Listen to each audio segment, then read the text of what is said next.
کار جدید با صدای حسن بریمانی، تنظیم آهنگ حسین حیدری، ترانه سرا عبدالله حسین زاده.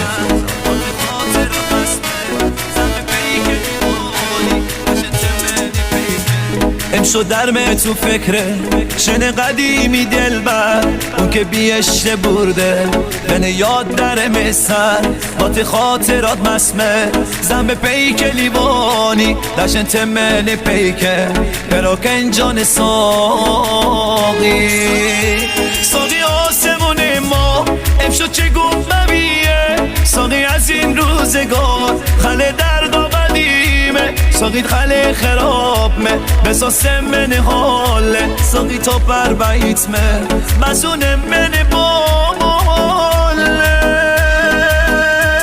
ساقی میغاله حالش دشن عرق ساقی بالای الله میرست من غازی ساقی بالای الله میرست من غازی.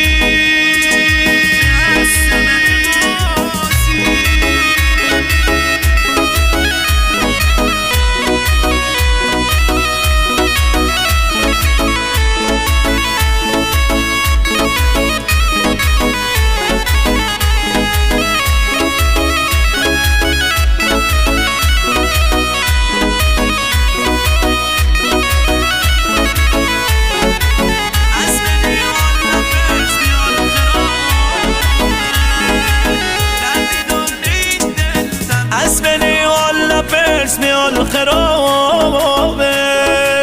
در دیدار این دل درمون ندارنه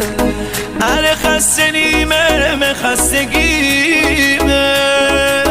خل نامردی و به چشم بدیمه خل نامردی و به چشم بدیمه بالا دستیایی رنگیدنیه بالاتر از این رنگ زندگیه آسمونم به بار منم تی جورمه عشیت تا دل بر چند وقتی دورمه عشیت تا دل بر چند وقتی دورمه ساقی میغاله حالش دشن عرق ساقی بالای الله میرست من غازی ساقی بالای الله میرست من غازی.